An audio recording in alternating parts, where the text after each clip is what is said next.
Welcome to All Worn Out. I'm your host, Warren Meredith. On the show today, Yanick Proulx. He's a rapper and a hip-hop artist from the band Ornate. He's found himself in love with the Ottawa rock community, and so he's featuring on many awesome Ottawa band songs. Let's get into it now with Yanick Proulx. Hi, everybody. Welcome to All Worn Out. It's a podcast about music. It's a podcast about what you're passionate about. And it's a podcast about what our guest is passionate about. I'm so excited today to welcome to the show the very awesome, the cool, the hip. He's got flow. He's Yanick Proulx, also known as Renaissance. How you doing? Good, you, man? Good, man. Excited to be here. This is awesome. You're the first hip hop, and I think you're number 54, guest number 54, and you're the first hip hop artist, in my opinion, that we've had on here. Awesome. That I can remember. So I'm excited. I mean, we could sit here all night and just talk about, P. Diddy, and I'm sure that the YouTube world would just love that, wouldn't they? We could skip that. Right? I mean, the sadness, my friends, of the entertainment business. Keep your head up. As I was talking to a young, she's not my niece, but she's my cousin's daughter, and she wants to get into acting. And I was telling her today, I totally want you to artistically find what you need to, but you got to be ready for a few things. You got to be ready to be poor. Yeah. You got to be ready to fail. Yes. And you got to be ready for people to think you're silly for doing these things. Very true. And you got to be ready for the assholes who are trying to take advantage of you and move themselves ahead in your place. Yeah. So, I mean, I know the first three. My daughter's still growing me about that. Yeah. You're too old. You shouldn't be doing music. What are you doing? Take those posts down. You're not cool. Some of the younger ones. Do they say that when they're mad, or they just say it sometimes? Sometimes. But they're teenagers right now, so dad's not cool. Dad's not cool music. He's not Chaperone. He's not Selena Gomez. He's not Taylor Swift. Definitely not Taylor Swift. So, yeah, I eat it at home. Do you like they like Taylor Swift? They love Taylor Swift. Okay, because I thought it was really funny, like a few weeks ago, or I think it was a few weeks ago. My sense of time is always bad.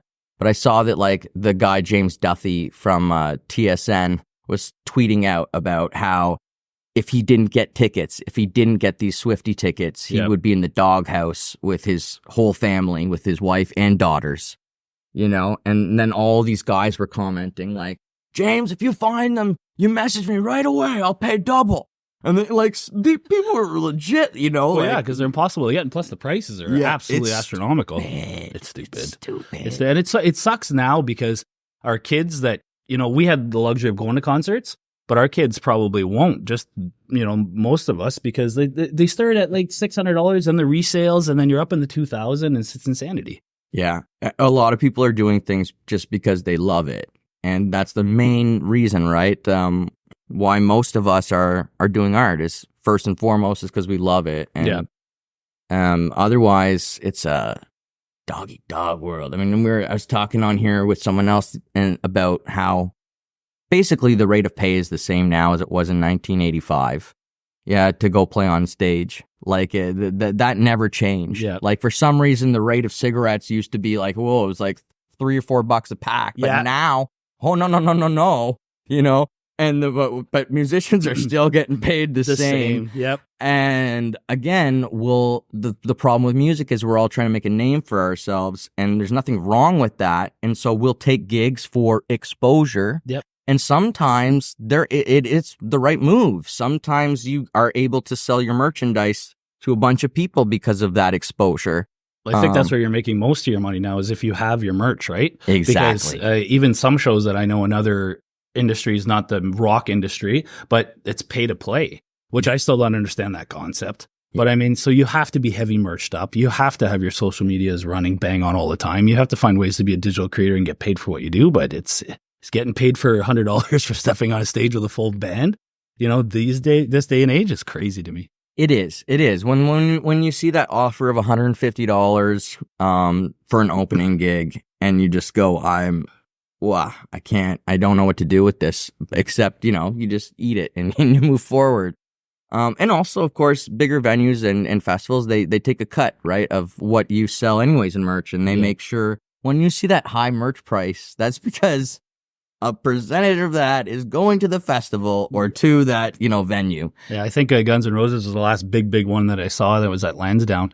And I was just looking at the hoodies and the shirts, and you're like, man, you can buy those cheaper anywhere else, right? They're like $100, $150, $175. You're like, wow.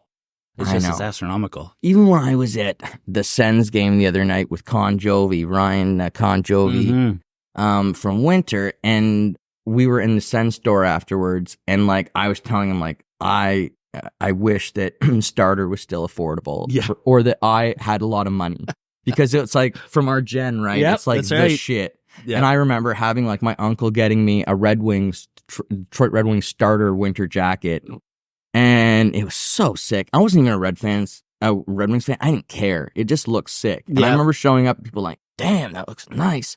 And I'm like, yeah, it's Starter, And then I look at the price of the Starter jackets for the Sens stuff, and you're like, I'm not dropping $500. Like, I can't. Like, nope. It's wild what's gone on, but well, that's crazy. Good for them, I guess. I guess so. Like, somebody's profiting from it. It's definitely not us. Yeah, exactly. And it was cool because Jayla D was up on stage that night with the Van Juras. So like there wasn't cool. During both intermissions she played, and they were really good. Wow. I've been up on that stage where she was, and it's not easy, and they killed it. And they did like hits. They did some big songs, and really well done. Awesome. So Jayla's going to come on the show a little bit down the road, so I'm excited to talk with Jayla. But I want to ask you, where were you born? I was born up north in Sudbury. Well, actually born in North Bay, but spent my first 12 years of my life in Sudbury. Sudbury? Yeah, the north. 12 years? Yep. So how was it? How was childhood in Sudbury? It was good. It was different, right? So like where we live now in the country, it was kind of like that, except you're up in the deep north and, hunting and fishing with my dad. And it was just different. To a small community just outside Sudbury. And it's the north, right? You get up, you go bowling, hockey, and, just outdoors all the time and out in the mountains, and it's quiet. You can play street hockey, and it was fun. It was fun. The reason why we moved down here is just my sister had a rare kidney disease, my late sister. So my parents would travel back and forth from Sudbury to Ottawa all the time, and we'd stay with our grandparents. So finally we just made the move. Oh my goodness. So I guess when you have someone in the family, like a child who's sick or whatever, it takes precedence, and rightfully so. And I remember when my uncle got sick, and again, everything just goes around, everyone comes around that person, and in a way it's a beautiful thing. In another way, everyone has to shift their life, Yeah, it's true. It's very interesting. But Sudbury, I've only been like a couple times, and my experiences were at the Colson, which is like half strip club, half venue. Yep. And we had a band opening for us there that was like, they were youngsters. They're very good, but they were all underage. And the girls were dancing next door. And so as you like walk by, you're telling them like, shield your eyes. Yeah. Don't look. You're not old enough to watch. And we're like, well, we're going in there. Well, we'll be back in 10 minutes. It's probably only going to be 10 minutes. We'll be right back. It's like, but yeah, we had some good times, and all the bikers showed up. Yeah. Which was fun. I mean, it's always just fun. And, the guitarists are very dramatic. So when we were up north the whole time, they were both acting like there were ghosts everywhere. Like they were like, when we were in North Bay especially, they were like, this is bad. This is Miguel I'm doing. This is bad. There is ghosts in this town that I can feel. I can feel them. They're bad death. Bad. Very not a good death. And then Joel beside him like, it's true. I can sense it as well. And I don't want to go right now into the venue because I feel like there's a lot of bad juju. And it's like, you guys are just full of it. You just want to sit outside all night, and you're full of bananas, and you're just messing with me. You just don't want to play. They're just wakers. But I mean, I tell people, guitar players are the bane of my existence. And they always will be, just because I can't do it as well as I wish I could. Okay. And yet I'm obsessed with guitar riffs. Yeah, me too. Right? Me too. Oh my God. What I mean? Me too. Yeah. And now I'm trying my hardest to become equally obsessed with like all riffs. I'm trying to be like, oh, bass. I'm gonna like give me a bass riff. Oh, I love bass. Yeah, too. Right. And we think about it but just slightly different, right? Like your brain starts probably triggering, well, rhymes and like words and stuff like that. I'm trying to like visualize some kind of a storyline, I find. Okay. And then out of that will come something like, or I'll have anxiety and that issue will be on my mind very heavy. Like I tell the Wake Up Boy story where I'm showing up half an hour late to jam. And this was a thing with Warren. I've improved a lot, folks. But with anxiety and things like this, sometimes it happens. Mm-hmm. So I was late and the guys were like all staring at me. And I was like, they're like, where were you? I'm like, I slept in. And they're like, wake up, boy. And one of them, I don't even know who, right? And then I was like, yeah. So then as soon as they started playing it, then I went right into it. And the whole story was there and just kind of comes out. That's cool. Yeah. And then you know what it's like. And then sometimes a song is like brutal. It's like line by line. It's like a war trying to get there. Yeah. You know? Well, that's like, I don't know if you knew, but one of my twins was sick. We found out she felt really sick in December. So that hit a lot. So I couldn't write music anymore. So I couldn't put anything down on paper. I couldn't do anything. So for me, the mechanics of writing music are different. You know, people are like, well, channel and take that emotion and put it on paper. I'm not in that zone. It's different, right? So yeah, it's also painful and there needs to be like a proper, it's like a sacrifice to me in a way. Like I look at it like I told my friend, Joe, which I told my guitarist Joe when we were writing because we need to come up with one song. I said, look, you're the youngest of us. You're going to have the most freshest heartbreak story. Give me the heartbreak story. And by the time he was done, we were both almost crying. And then I'm like, okay, now we're ready to write this frickin' song. Yeah. And we're going to sacrifice this memory. We're going to sacrifice these emotions into this song. Yeah. And there has to be that equal feeling of like, okay, we're getting what we want out of this for the time. And a lot of people do it for the money, right? They're actually going to get the money out of this sacrifice of giving this dear memory or this dear feeling. Because a lot of songs are special. Yeah. People might think like a hit song is not a hit song. Even if it has backing, which most hit songs do, they're still special. Yeah. Like, but you need the time too to just breathe on that emotion too and what you felt, because you know, if you rush it through, there's a lot of things that'll be left unsaid and you might target the wrong part of that emotion, right? So always take the time to step back. I just started getting back into writing again. It was a tough time. So it's one of those things that impacted me as a writer. It never happened before, but this one really hit. So it was like, now I'm just getting back to writing and feeling. And I don't want to Dr. Phil you, but maybe or perhaps like you had this trauma, right, with your sister growing up where she was sick. Yeah. And now you're having to deal with it with your own child. And that must be traumatic in a way because you're like, no. I'm not interested in this book. I've been here, you know? So I think that would be very difficult to write. That's understandable 1,000%. Well, I got a glimpse into what my parents, like a small glimpse of what my parents went through, right? Exactly. Just to see it. So it wasn't on that severe level, but still you see the brain starts going. Yeah, so exactly. Anyways, I'm getting back to Renaissance again, which is good. So working last night on finishing up the collabo with Beyond Driven. Hell yeah. Congrats on the new release. Yeah. 18's awesome. Yes. So good. Barely 18. Check it out. Very cool. So yeah, I'm just finishing up that one. That's for the Super Kyle No Such Thing as Can't track. On November 16th as the show. So are you going to release maybe then? Or That's is that the goal? It's coming up fast. It's the goal. Cool. Yeah. Cool. Everything else is done. They were waiting for me. So I just put my pieces together last night. All right. So, well, fair enough. I mean, Erin's very cool, such a personality, and she will come on the show as well. Yeah. And I think she's done the Dog and Gus show, and I'm not sure yet, but I know she's going to be doing it if she hasn't already, and she had crazy plans for it. And she asked me, she had some crazy plans for me, and I was like, listen. Did you see it? Did you see what she did for the dog? Yeah. Yes. Yeah. I loved it. I saw it and I thought it was brilliant. But I told her, what she wanted to do, I said, you can do it. I'm not doing anything. I said, I'm not doing that. I'm not doing the reverse.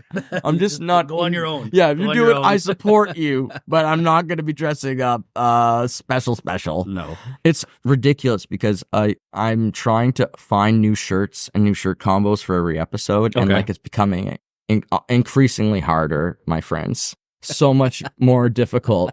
And today was like, went together for Thanksgiving. So all the family was together. Oh. It's just very rare. But my grandfather, who's 93, he's at the Pearly, which is a old folks home for veterans. And he wanted everyone. So he called everyone together. Otherwise, that's cool. Yeah, I don't think it would happen. He said, I want to have Thanksgiving dinner here and like bring everyone. So we all showed up, and all their great grandkids are just, it's mind blowing, right? Because my niece is now 1, and that's my first experience with like a child that I'm like, oh my God. Oh, I love you so much. Please. Like, you know what I mean? Like and every day I wake up and like, I'll ask my family, I'll be like, is Sade Maeve coming over today? And they're like, no, Warren, she's got her own life. She's got her own plans. And I'm like, yeah, but if I get to see her and she's happy, then it makes my whole day, and it doesn't matter. Please make my day. Yes, And then today, like, I was carrying her around, and my mom was like, you're just showing her off. You're just trying to be a show off. Yeah. And I'm like, well, I don't care. It's my Sade Maeve. That's right. Yeah, so that's cool. That's really awesome. Family is important. It's the best. It is. And it's great when your family supports you musically. Yeah. So I've always had a lot of support musically from my family. Has it been the same for you? Yep, it has. My brother and my sister support a lot. My dad's in Ecuador now since my mom passed away a few years ago. And he supports all the time and shares all the videos and the pictures, and get a lot of support there, and cousins on Facebook, and my extended family, which is Winter and Beyond Driven. So they're big supporters too. And in Sudbury, when I was saying for the last 4 years, I go up north and do a camping trip every year. My boy Gen X that I do a lot of features with, so he's up there. And he's a huge part of my music circle. It's fantastic. Shares everything up north, and I get a really good circle of family that shares and supports music. Yeah, the Gen X fellow, he features in a lot of the tracks for your record label Vested Vinyl, right? Well, we had talked about bringing him on. He's doing his own thing now with another company, MPP. So we always still do music together. We did Same OG, and then he was on the one that we did with Aaron, A Mile a Minute last year. And then we have 2 more planned. And then we have another one that we're working on right now with Jeremy Williams on guitar, and another special feature that's going to do vocals on the chorus. So I got to talk to that Jeremy Williams fellow as well. You should. Because man, that guy, he looks like Jason Momoa. Yep. Like what, man? Like, come on, he can dude. shred. That's incredible. He can really play. If you look good and you're talented, it's not fair. That's all I'm saying. It's really not fair. Like, pick one or the other, folks. We have like, to work really hard to God, man. Yeah. I don't know. I realize now that in my 20s, I look better than I thought. So I try and tell myself, I try and remind myself, you're not that bad. Because look, you thought you looked, great, now you look. Oh, thanks, brother. You do too. Thanks. And it's not easy for us folks, keep our confidence levels up. But it always makes me think, of Trailer Park Boys and Corey, Ricky, confidence levels, and like confidence levels 100%, Ricky. Or no, they said confidence level 75%, Ricky. That's not good enough, Corey. Yeah. I need 100% confidence. Oh, again, I feel bad if kids aren't growing up on Trailer Park Boys because it was just the shit. Well, at least we have Letterkenny and Shoresy now. Yeah, Letterkenny's so good. When I went up at the arena where we used to go play video games and stuff in Capriol, they have the all the movie trucks there because they're shooting Shoresy stuff there, right? So when I went by, I filmed. I was like, Shoresy's here. Oh, it's awesome. Nice. So good. So good. So let's go into the song that kind of introduced you or reintroduced you to the Ottawa scene with Ornate, and it was a massive song. Never Break Me Down. Exactly. And I thought when I heard it, I was jealous, first of all, and which is a compliment. I'm saying it like, I was like, wow, this is so good. Wow. How did they get this to be this good? And honest to goodness, if you haven't heard the song, you need to check it out. I love the original, but the remix is great too. Yeah, the original, that's where it's at, right? The original with where it's Wes and you, and it's just the purity of it. The art is at its purest form there. It's amazing. Yeah. And I really think that song should have got more attention. And I mean, today in this world, it happens more. We hear this more frequently than before, where some songs are great songs, but they don't have the backing, or they just don't get what they need to go to that next place and get more ears. But I mean, look, you saw how it did when people got a flavor of it, you know. Even just in the remix, right? It was, right? Yeah. And that showed the power of that song to me as well. And great song. Thanks, man. Like, even when we performed it, what we did after, because we obviously didn't have Caesar travel with us to do shows, I would take the verse from the remix and then take one of the verses from the original and then just make a new version. So I'd like, at one point, I was talking to Wes actually last night, but I didn't bring it up, but I'd like to remaster that song and then re-release it. But that would be super cool. Yeah, I mean, they're awesome. And then following up that, there were some collaborations, right? Like you did some different collabs. They were all good. I mean, well, the one's called Good Times, right? Yeah. No, Good Times was at Ornate. We had 5 or 6 songs from Ornate. Yeah. I love that one. Choclair. Yes. Choclair, Canadian rap legend. Super cool. How did that happen? I remember way back, I went to see the Northern Touch tour in Ottawa back in the 90s. So then Cardi was there, and then Shox was playing pool, and I said, one time we're going to do a track together, right? So anyways, that's go into the future, and then we got it done, and it was awesome. And then we shot some pictures in Brockville, because he was on the other side of Kingston, so we got that done, and collab was great, and it was a really awesome song. That one too is wow. Yeah, it was cool. Again, folks out there, if you're not familiar with the hip hop world, I'm not that familiar either, but what I can tell you is that Northern Touch was massive, and it was a gathering of hip hop artists from across the country, which was rather rare and novel at the time. And it was really hard to break through into the American landscape, almost impossible to do.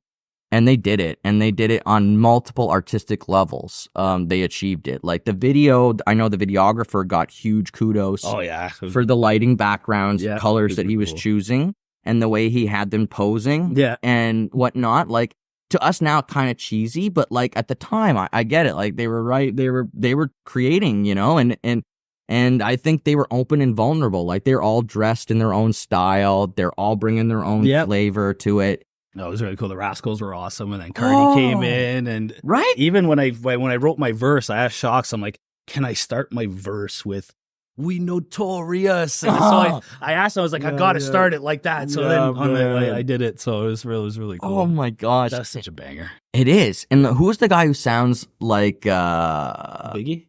Yeah, Thrust. That's it, right? Yeah. Oh man. But I mean, people talk about like how people steal other people's flow. Like people say Jay-Z stole some other guy's flow, and like so on and so forth. And I think it's wild. I mean, it's kind of like comedians stealing jokes almost. Yeah, it is. You know, or artists taking a line from a song and being like, haha, they'll never know. And then they're like, no, I know. Yeah, because you made it a chorus. Like, so now my freaking melody, bro. That's right. It's my line, man. Yeah. So like, yeah, it happens. And especially with the amount of people in the world today, I think there is sometimes where we do create similar things, but still, the human mind is... Well, there's only so many chords. That's right. That's right. There's only so many words.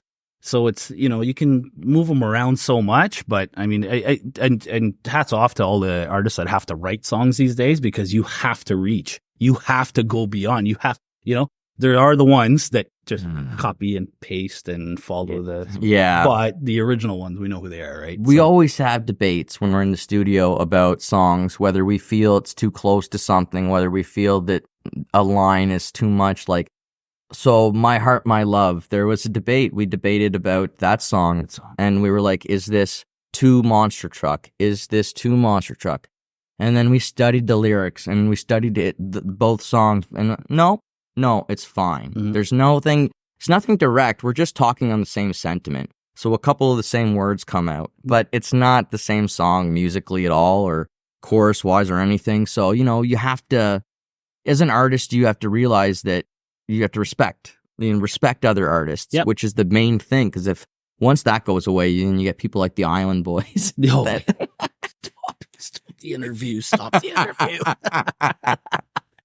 How did the Island Boys get on this We podcast? were in Toronto recording, and Joe brought the phone over to me, and he was like, look at these guys. Look at these guys. They're making it. And then I was like, making it? They're making asses of themselves. Yeah, they Like, made it. Yeah. They made it. They made it, but I don't think where they wanted to go. Did you see Snoop when he did his? Oh, my yeah. God. It's hilarious, right? Like, again, Don't these even people know. that we see, they're masters of marketing. They're masters of this industry and connections. Yep. And they're able to call on individual connections. And it is a game of favors, folks. It is. It's wild, 100%. but it is, it's like, oh, I know this person. This person is the best at this. Yep. But I'm going to have to trade off what I do probably at some point. And that's cool. I think that's artistically a nice thing. I mean, a painter wouldn't like it. They'd be like, no, get the hell away from my painting. Don't you try and touch it. And I don't know why he's horrible French, but That's okay. It's good. right? You should do a podcast. Just angry, just painting the whole Yeah. time. Fuck this place. I am not Bob Ross. Well, you bother me when I do my podcast. Yeah, I'm Like trying it. to paint, and you have to watch me the whole time. Did you call out Bob Ross? Yeah.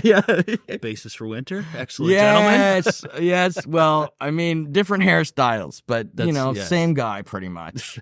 Well, the love and the understanding and the artistic values, all the Yeah. same pretty much. Yeah. What I hate about Bob Ross is like, if you pay anything for Bob Ross now, it doesn't go to his family. It doesn't go to like his people at all. It goes to this horrible family business that bought his rights like a long time ago. And they like won't renegotiate with his children or anything. And like there was stuff with his son where his son was involved. And it's sad. That is it's like, sad. that's That the sad part of art. Again, it's like business and art, different things, my friends. Yep. Very different things. Yes, that's very true. That's very true. Oh man, yeah. And that's why people be like, what, you paid what to record or you did what to do this? And it'd be like, that's business. That's not, that's the business side of things. Yep. And if you look at the price of houses today, ain't nothing cheap in the world now, folks. I mean, touring, how do bands even think about it? I don't even know. We tried, we planned, we had a 10-day tour planned in the UK, but without the funding, which didn't come through, we needed like $35K. Yep. You know what I'm talking about? Like that was on the cheap. Yep. That wasn't even thinking about doing it. That's 5 guys going over there for 17 days, getting 10 shows in. We'd be making money at the shows, but but 500 euros is or whatever quid. It's nothing. It's $750, right? It's not for enough. 5 guys Times right? 10, you're still not making 30. Yep. $500. And hats off to the 2 bands in Canada that are doing it. Like JJ Wild's doing a great job touring, and then Litharo. They're all over. They're in the States. They're in Europe. They were in. I think I saw them in Germany somewhere. They were doing a whole bunch of shows. And I'm There like, man, is several that's bands awesome. that are killing it. My producer with the Commoners going on 40 dates with the Sheepdogs all over Europe. And that's because they accomplished 70, I think more than 70 show dates in Europe in about 2 years. Wow. And this is the thing about bands out there, folks, is you got to strategize. And Yeah. there is no wrong way. There is only the band's way. That's right. And as That's long true. as you are united, That's true. that is the most important thing. Yep. And I'll tell you, like, we were, as a band, Taming Sorry, we were promoting, putting money investments into our songs, trying to get Crazy heard, things like that. And at that time, our producer was like, we're laying low. It's still too close to COVID. Yeah. We're laying low. And we're gathering our funds, and we're planning. And they have a record label with them. So Taming Okay. Sorry's never had that. So they have this great record label with them that's very dedicated, because Ross is a fantastic producer. Mm-hmm. So, I mean, it's just a good marriage. It's a good marriage for the label to have this with Ross, and Ross's dream has always been to get over there, and they did it. That's cool. And so they've got the Beatles pictures and all that shit, and I'm proud as hell of them. But again, it makes you jealous, but in the right way. Yes, that's right. Fire under you. That's A right. fire under you. There's nothing wrong with that. Nope. Sometimes my bandmates will be like, Warren, why do you pay attention to all these other bands? Yeah. I say it's inspiring. It is. I like it. It is. I like it. It is. It You is. know, like I was gonna say get off, but I mean it's a little bit much. I really enjoy it. You know, yeah. I'm out of here, man. I feel uncomfortable. That's it. Yeah. I mean, But speaking of crazy, that's the last time I saw you. That was at the video shoot at Joel's. wow. That is the last time. Man, you guys, it was so awesome to see you guys there. It was a calming presence to me because I knew that you guys knew I was in hell, even though I was in heaven. Yeah. You know what I mean? Like, it was a beautiful day. I'll never forget It it. was beautiful. There's a lot of people. It was great. I'll never it forget was it. a fun time. The atmosphere, the weather, the attitudes. Like, I didn't have to deal with anybody with a bad attitude all day. And I couldn't believe it. Like, people were just so game to do whatever. Yep. And then, like, I got to jump in the water, which is, I needed it. Yeah. I was losing my mind. I was yelling all over the place. Well, there was a mermaid there, too, at one point. On the rocks yes. And he reappears in the pirate video. Yes, that's right. Yes, the mermaid theme. Yes, we carried through. The videos are great, right? Making music videos is a lot of fun. Like, you guys made a few, didn't you? Well, the only ones I did, we did Never Break Me Down, the remix, and then I did the Same OGs with Gen X. Nice. And that's pretty much been it for a little while. Oh, no, I did the kind of like the studio shoot for Bleed remix with Winter. We shot at Cam's studio. Nice. So that was the little like underground. I saw video. that. I was watching that one today. And then we had the No Such Thing as Kent that was shot at the Navan Fair. Yes, I saw that as well. That was a cool night. Isn't the Navan Fair incredible? Yeah. I was talking with people, folks. If you, as an artist, can get onto the fair circuit, you're winning. Yep. Big time. You're winning. Yep. And that's because people are going to pay you. That's bottom line, and treat you well and respect you and be like, oh, you're going to bring entertainment? Yep. Yay. And there's so many people go. And if you can replace Ambush, just replace Ambush, because Ambush is on like the circuit, but for like all of the fairs. So you just have to ask me, like, can I just replace Ambush here, Ambush here, Ambush here, Ambush here? To be fair, they were doing it and on the circuit when I was like a little kid, you know? And back when my mom was going around and I was going around fair to fair, but I was doing stand-up comedy. And I was selling a male brassiere. And I'll always claim this, that I invented this before Kramer. Okay. And before the Bro. Like, maybe we thought about it at the same time. Yeah. This is my claim because I did not watch Seinfeld. And I had like, I got my dad to sew me like a big fat thing. So then I had this vest that I put on that would close it up. And I tell people like I'm a portly salesman, this and that. And then my mom was singing Patsy Cline. So for a couple of years, we just went to all these fairs and did all these competitions. That's cool. And sometimes my mom would win and sometimes I would win. And on nights when we both lost, I was like, bullshit. That shit's fucking rigged. This is rigged. No. How come you did not let me win? Yes, I am the winner. So when's the first time you laid down verse? When did you decide that, like, did you sing first? Did you act first? Was there ever a thought of performance? How does hip hop and you performing hip hop, how does that happen? Started in 95? I think it was in high school in 95, and then I had a couple rappers that were in my school.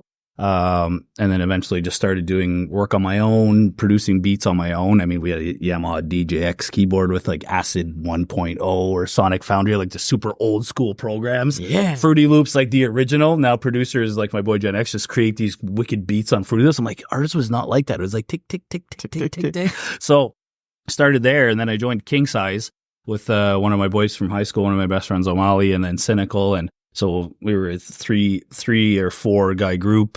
That was at the time when Boogaloo Tribe was in Ottawa in the late 90s, early 2000s, Half Size Giants. And it was big. It was really a lot of talent in Ottawa. Okay. And that's where it came from. It just, I guess, by influence of surrounding friends. Cool. A few times when I did open mics, I mean, talking years, many moons ago, I used to encounter sometimes the occasional hip hop artist would be around. Like, I remember Hyph the Gypsy Son. Yeah. Or, Hyphonic the Gypsy Son. And I remember him and it being like, whoa, there's talented mother in this city. Yep. I don't care. Motherfuckers in this city. And it's wild, right? And so you're right. And then there was, I think, what's his name? Proof Rock or something like that. Or something with a P that was really good at the time as well. I can't think of it. Anyways, Yeah. So what was the inspiration? What's your first hip hop memory? It's not even hip hop memory. It was just like, because when we were brought up and it was classic rock, but my dad played everything, right? From Aerosmith to Shania Twain to like a country to whatever. I'm not a fan of country by any stretch of the imagination, but everything else. So for me, the way to express myself musically was writing bars. So, and trying to fit, bars into music and try to make beats. And I liked the production aspect of it to a point where when I first started VV in 2007, all I did was produce. Okay. And I barely rapped. And then snapshot to a few years ago when I came back to music, well, with Ornate, I had no interest in rap anymore. It was just, it's bars over guitars, right? It was always bars over guitars now. I like to walk over riffs. I wanted to bring back the classical music because I found that the hip hop game just lost, and it lost a lot, right? If you think about it, like Ghostface Killah and Method Man just dropped a new song in their 50s called Two Hammers, and it's rock. Like, there's a reason why 90s rappers are still around, is because there's not, like, there are good rappers that are around, but it's not the same, right? So I think what it is someone was criticizing on the show here, a good friend of ours, Chris Gaines, was just saying a little bit about how hip hop pisses him off sometimes. Fair enough. Everyone's allowed to have their feelings. And then I was kind of, talking with Matty Lefebvre here as well. And, he was saying, actually, he was kind of right. He's like, because hip hop has these guys now that are doing, like, they don't even sound like that. They're doing one line. They're doing all these randoms noises, and it's all about the production and almost nothing about the creativity or the actual artist and mumble rap and And so I get that there has been this, and really hip hop has become or became like the front line for dance in the world, for like dance development. Like, yes, you have to learn ballet and all this, but guess what? When those people go to school and they graduate and they get to go in the real world to work, they're hoping they get to work on hip hop videos. Because they're going to get paid. That's right. And they get to be creative. They get to actually come up with something, And so, like, it's super important in so many different ways. And for a while, it was like, it represented, like, in the 90s, it had that gang affiliation, right? It kind of represented the street life. Can it still be as powerful without that? Does it need the grit to be what that was? I think it does. I think it needs still the passion and the emotion and the life stories and the here, the now, the what, and much less of the what it isn't. You know what I mean? Like, it's fabrication of story. It's that's why, like, some of my favorite rappers like Jay-Z, Black Rob, like Shine, all these storytelling, Mobb Deep, Nas, right? Just all it's storytelling. It's where you can attach some pieces of your life, even if you're not in the ghetto in New York, or you're not in the Bronx, right? But you're somewhere else. Yeah. But you can relate your life to it, right? I mean, Mace really changed it up, right? Like, after he became a minister. Yeah. And then, like, the music that he came out with after, I remember my friend was really into hip hop at the time. And they were, like, giving me the Eminem albums, which at the time were kind of controversial, I think, back in 2003-ish time. Yeah. Like, they were a little bit controversial, and I think anything around those times is controversial. Right, the parental warning went on, and then the sales went up with it. Like, of course, it's true. Once you tell someone they can't have it, that's what everybody wants. When you're 14, you go buy an album, you see that on there, you're like, I'm going to be the coolest guy at school. Right. And rock music right now, like back in the 70s, it was all about the party. And all about the girl. And that's fine. And right now, rock music is having a strong resurgence with girl bands, right? Yes, led by the Beaches, and many other bands, and that we know of, and they're killing it. Well, they're all front women, right? Like Infected Rain. Yeah, they're on with Alyssa. What's the name of that band? I can't remember all the time. Arch Enemy. Yeah. And then there's Ginger.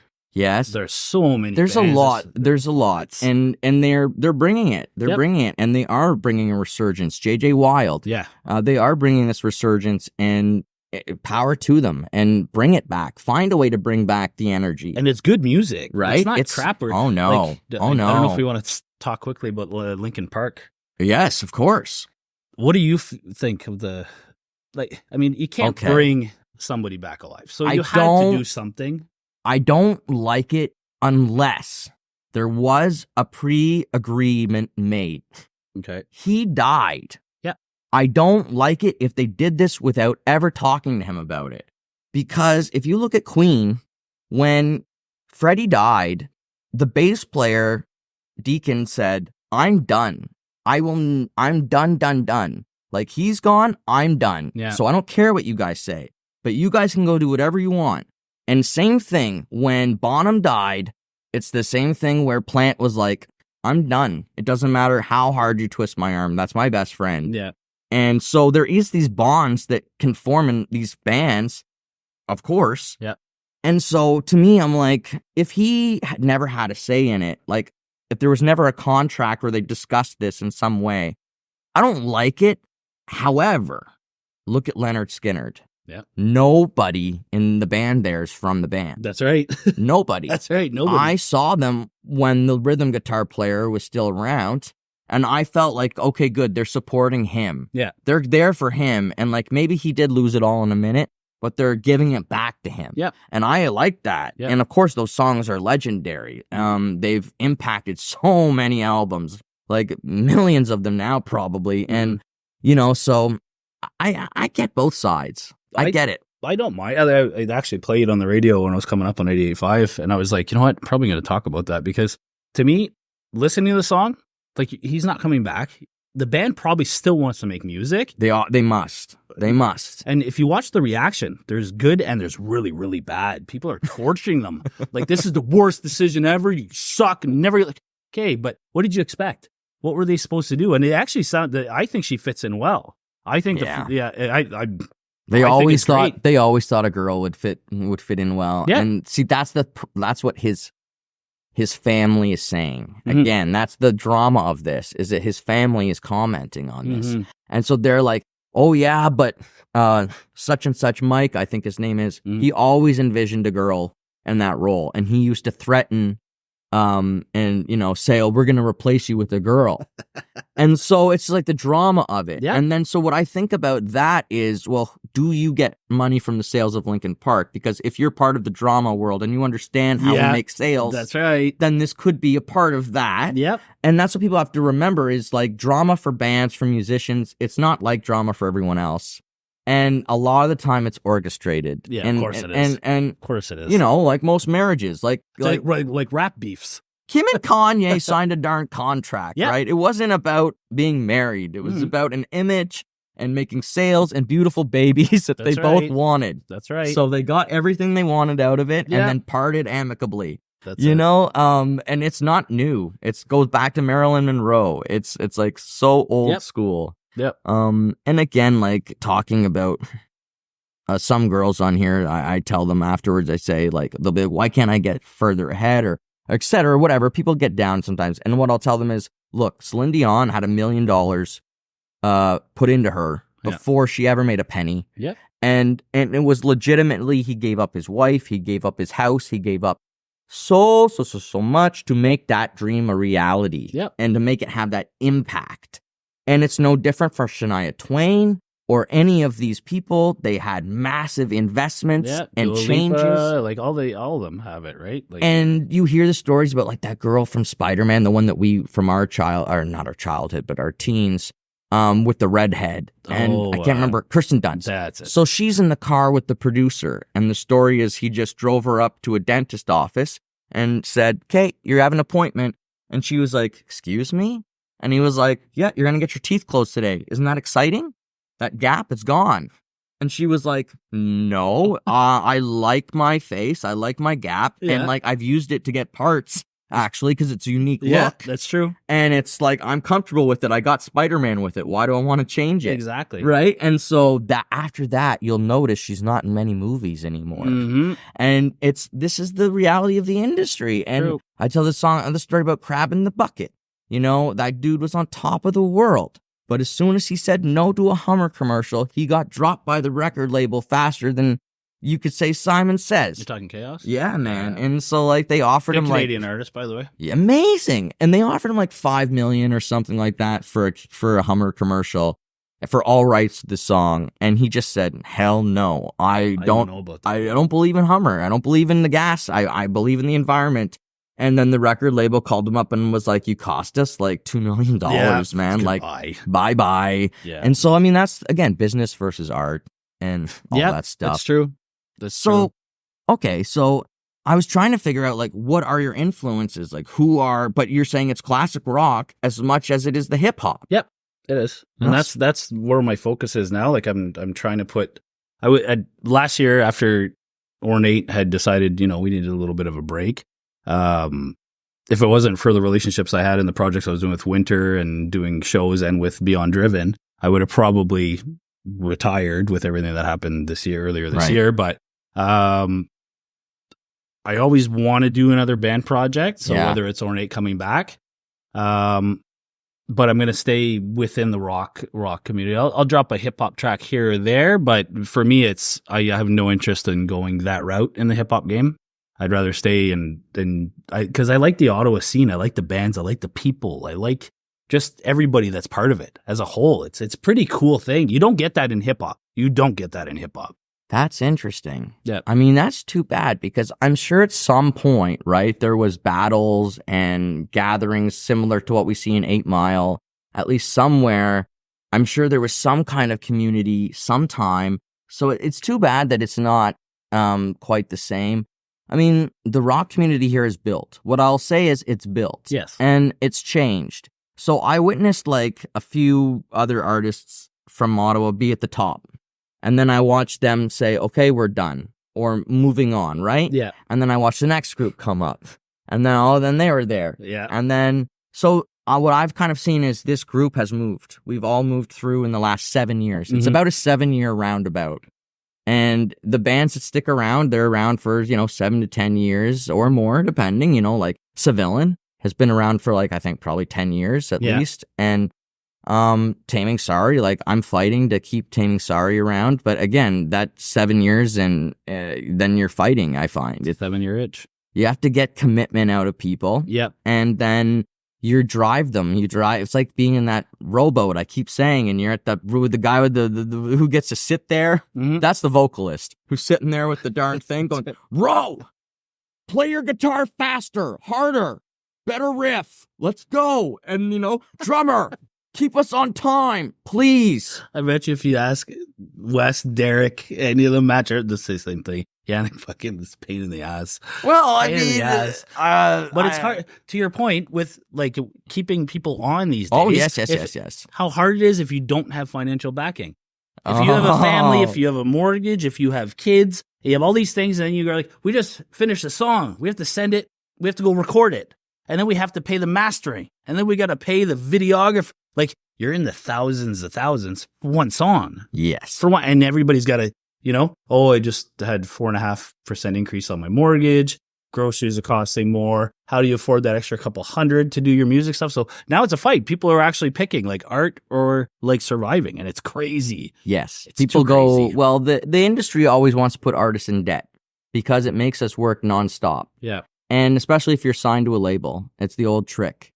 Put the artist in debt and then milk them as long as you can. Yeah. And, that's the sad part of it. And then so what we have to do is come to the reality that our dreams exist in some kind of a bubble. Yeah. We're in a zone, in some kind of an echo chamber, and we're trying to get out of it. Yeah. We're trying to escape it. And even Spotify and these things, it's not easy to do. It's not easy to get out of these bubbles. No, it's not, because I was talking with Gen X the other day, and for a while now, what I want to do with VV and what business model and what I want to do when I revamp it. And I actually wanted to try to find a way to fight these distributors and these platforms and say, how do we bring it back to where, remember when you used to buy an album?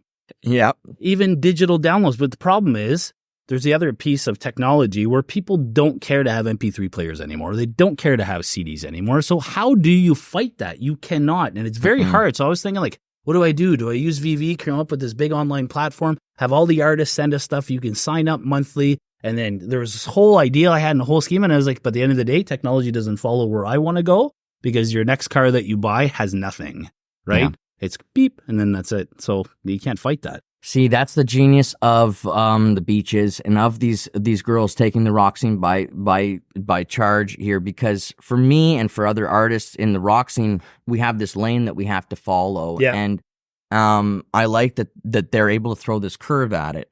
Also, gutsy as hell to throw someone's name in a song. I don't care who you are. Sure. I've done it before in a song, and it was a mistake. And Was it? Was it though? No, No. but it maybe just responsibility wise, I feel like maybe I shouldn't have done it. But at the time, it got a lot of attraction, and I had people coming up to me at events in Chesterville, big parties outside, and I was like 10 years older than these kids, some of them, and they were in high school. And they're like, "I heard the song, man. I sat beside that girl in science. You're 100% right, man."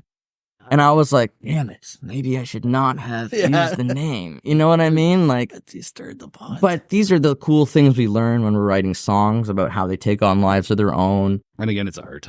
Yeah. You just gotta remember that, right? Exactly. You're having fun. Yeah. And I didn't say any last names or addresses or anything silly like that. But yeah, the state of it is like you kind of have to know what you're doing. You know, people ask me like, well, what budget would you want? If you could have a budget, what budget would you want? Mhm. I'd be like, okay, well, right now, I guess 150,000. If you want me, because I'll say this. So let's say you ask me what I really want, and I say, okay, $10,000. Mhm. I already now in my head know how I'd spend that. Yep. Like this. Yep.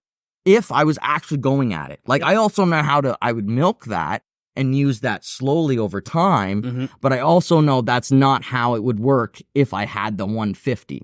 That's right. And the 150 is is the number for most of these artists in today's world. I love Jelly Roll, but like that guy has backing. He's got support, and I'm glad he does because he's had a hard life and he deserves it. And like, he's a great artist. But at the same time, without that backing, it's so hard to cut through. It is. And that's the disheartening part. But and then people put their value on whether they could get this funding. People put their whole artistic value on, do. Can I get the signing of the label? Can I get this? And then you find out the people that get signed by these labels get screwed over. But the labels to you even matter anymore No. now? Because if you look at anything, YouTube is driving everything. Connections matter. Yeah. That's all. Yes. Right? If you have a label who is actually willing to swing their connections for you, Mm-hmm. yes, it's worth it because I've seen it I've seen it work for people, like my producer, like I was saying, you know, like though their connections help them swing certain things. Yeah, and JJ signed to Black Box, I think. No, Vert. Oh, I have the email in my thing. She's with Glorious Sons, right? No, I thought. I don't know. I have it. I've tried to email them twice to get that freaking collabo done. It's been driving me nuts. You're doing a collab with? No, I've been trying for a long time, and then we talked on Instagram quickly about it, and then. So I got her. It's Vector Management Group. That's what it is. So I met, and then nothing because no, she's too busy on tours, and then she's finishing full albums, and then she's back on tour. You're like, hey, well, where are you gonna have? There's no time, right? And her priority's that. So I said, I told her, I said, I still want one before 2035. So if it happens, it happens. In a way, she's a classic artist because she's stage presence. Yeah, based, huge, right? Huge, yeah. It's interesting to see. Sometimes you just see artists today who just had a hit, and you see them on stage, and you're like, they had a hit. You had a hit. You're the Island Boys. You're just a little bit better. You're a little bit better than the Island Boys. You know what I mean? Yeah. And then you see people like JJ, and you're like, well, that's incredible stage presence. Yeah. And everyone is drawn to her, and everyone is just locked into it. Yep. And the songs are catchy. And to me, songs should be catchy. Her band is really good. Oh, yes. Oh, man, they're so good. Oh, So yes. tight. And also very laid back. So when I was at Bronson Center opening for JJ, I was at the side of the stage watching them do their thing, and they were doing a full sound check and taking their time, folks, because that's how the pros do it. They didn't do it in 20 minutes. No, don't rush me. They didn't even do it in an hour. They had that board, their own soundboard. They had everything for the band, and the band was chill. Oh, yeah. Band was chill, Good. relaxed, because they knew we're taking care of things. And then as soon as they finish, they lock that board up and say, Warren, you're screwed, buddy. That's right. That's true. Yeah. Now, sing louder or sing quieter. Now I don't you care. get the house sound tech comes in, and he's just mad because he's probably only making a percentage of his rate because J-Day doesn't want them. That's right. And then you're just like, great. Yeah. And my band was like, Warren, stop being snippy with the sound, man. And I was like, I want my wireless microphone. Because at this time, I had a spinning mic with the stand where it was like a propeller. Yeah. And it would get caught in the cord. So I really wanted it, you know? Yeah. And the guy was like, I just don't want to set up your wireless mic. Like, it's a lot of work. I'm like, you just plug it in. You just plug it. That's not hard. Right? It's not hard. It's just the level. That's it. Yeah. And he's like, I don't trust it. You know, sound men, what they can be like, right? Well, with wireless mics, yes. Right? But you're outside, so it's not too bad. He was right, to be fair, because it was Shure, so I don't trust it either anymore. As a wireless. So now I have Sennheiser and a really good one, and so like now, if anyone tells me no, I'm like, get out of my way. It's like, you don't understand the presence boost this microphone gives me. I'm not going back to the 57. Yeah. Or, you know, like, because honest to God, I sang into the Sennheiser and I was like, what? This thing just like hopped my voice up like a woo. And I'm like, I like that. I like that for when I get tired, especially, you know, and you need to go a little bit quiet. That's one thing that people that see, like, after they see me the first time, they're like, if this guy if he ends up with a wired mic again, like, you take the sound guy outside. Like, because I'm everywhere and all around. If you watch all the videos, I'm not staying still. I'm going everywhere. So guys like, get this guy a wireless mic, please. Right now. I love it. I love that I got it. And for a long time, like, I was the cheapest singer you'd ever meet. Like, my guitarist would come in like, oh, I bought a new, like, $2,500 Gibson. I'd be like, I'm using the house mic. You know, like, I'm using the smashed up 57 or 58 or whatever it is. It just smashed and it's got dents all in it. I'll use that one. Yeah, it works. Know? If it's there, whatever. It's got a little slobber still. Yeah, it's been used by 1,000 people, whatever. That's but right. after COVID, during COVID, I started thinking about, I need my own microphone. Yeah.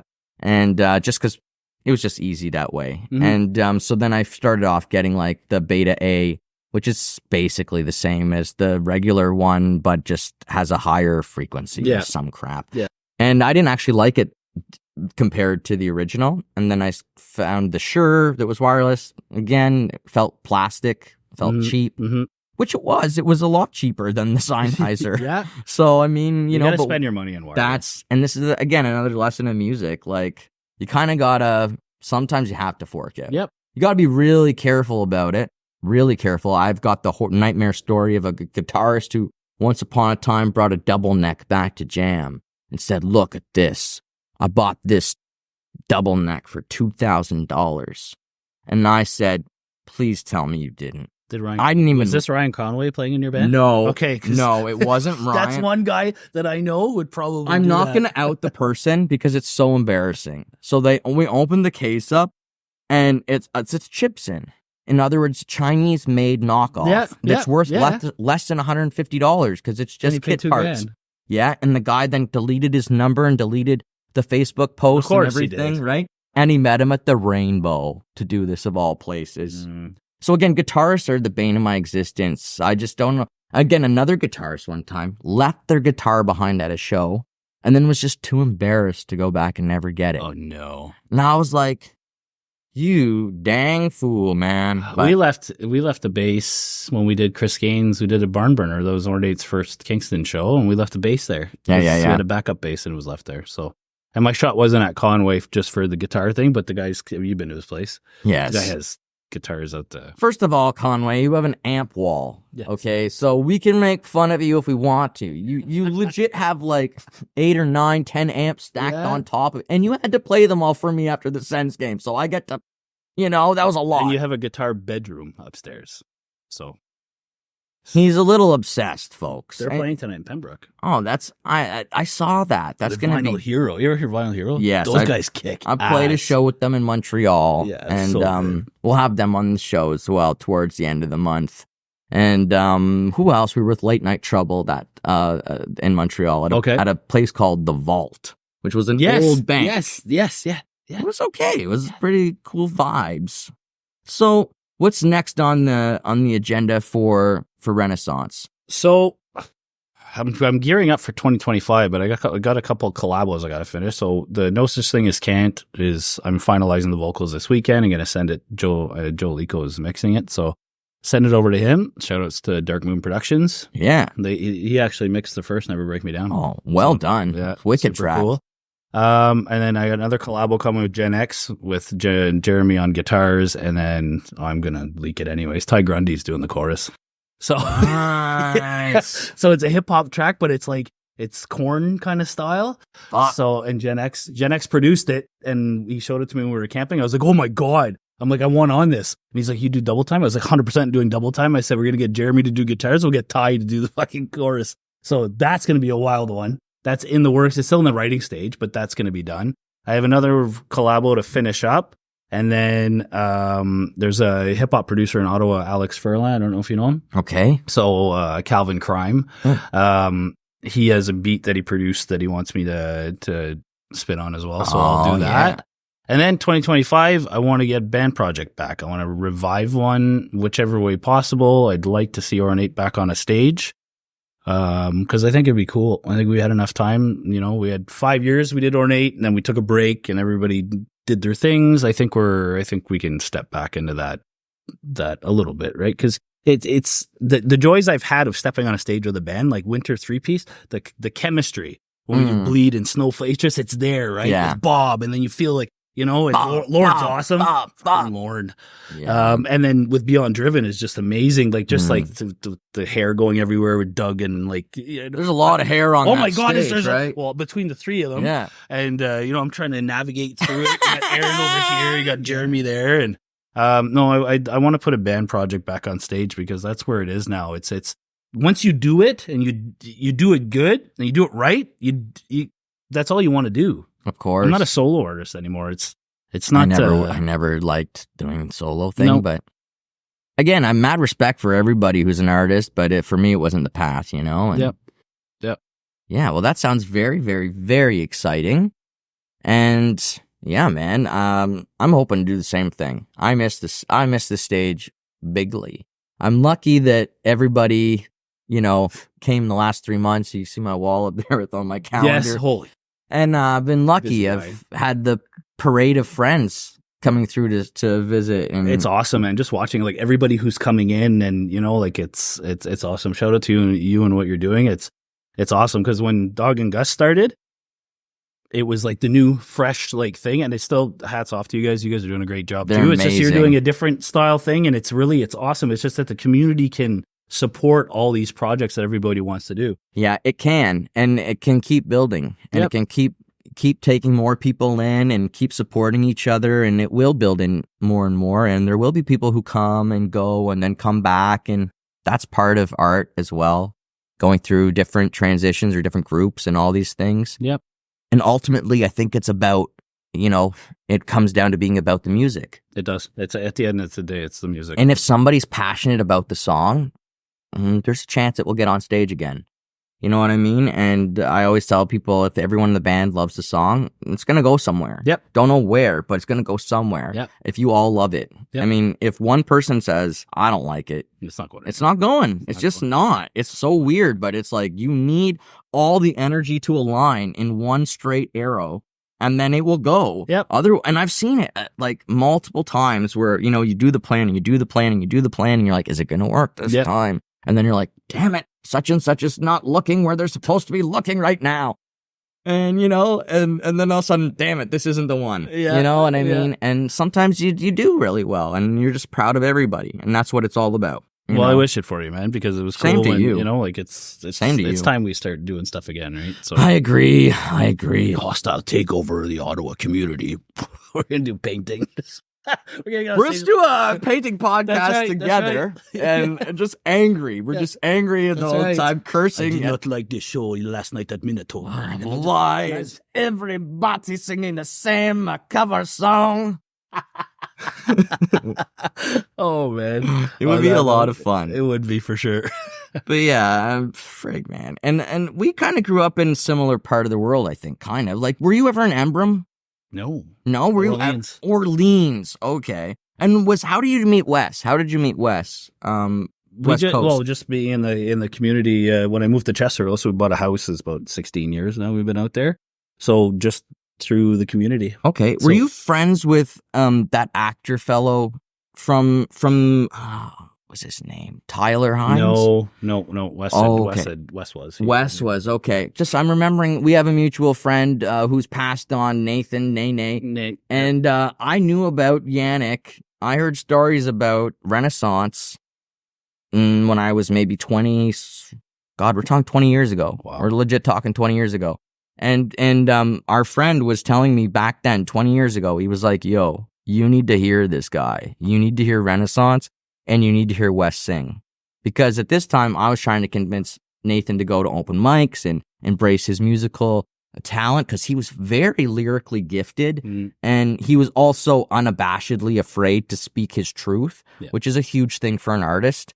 And like, was almost jealous of that part of him, was he was not afraid to say exactly what he thought, and put it into the song. And I told him, like, that's powerful. And that's just, again, another thing for everyone out there. It's, people call it vulnerability or whatever, but it's you're speaking your truth. That's right. And you don't have any bones about it, like no bones. So that's what I think. I was listening to 85, and she talked about, who was it? It was Traplin. She was talking about her interview with Sendog, because he had Cypress Hill playing. So she said, you know, like, what he said is that he had the platform and the country and where they could just speak truthfully and just be outspoken and just say what's on their mind. That's why their career lasted so long. So you're right. That's what you should do, right? So, absolutely. Yes. Speak your truth and 100%. Be proud of yourself and for stepping out there. I mean, it's fun, but it's not necessarily easy. And it's definitely easy to mess it up. So it's true. You know, stick to it though. Stick to it. Yes. Stick to it. Yeah. Give it more than one shot, right? These days you see so many people just take that one shot and just not follow through. And there's so much talent there. So much there. Just give it a little bit more, right? Yep. Motivational speaker who was on here, Janine Charon, said, keep showing up. You know, the world's currency is you showing up. Yep. And if you keep showing up, the world starts providing things to you. It starts showing you opportunities. So absolutely. Well said. Yeah. Janine's awesome. Check her podcast out there, folks, as well. Thank you so much, Yanick, for coming on the show. Man. That was awesome. The time was just like blown by. I could talk music with you all night, just because, like, you bring up all these cool things that are going on that I'm also paying attention to in the music world. And sometimes I bring them up to people and they're like, don't talk about that. It's too dramatic for me, you know? And I'll be like, I'm not trying to be like the entertainment guy. It's just like, I just want to talk about music. That's fine. We'll do that. Yeah. So thank you again. And, you know, you're going to kill it. You're going to come out and have a great year. I know you are. Thanks, brother. Appreciate that, man. Yeah. And thank you out there for watching. And we're going to see you all next time on All Worn Out. Bye-bye, everybody.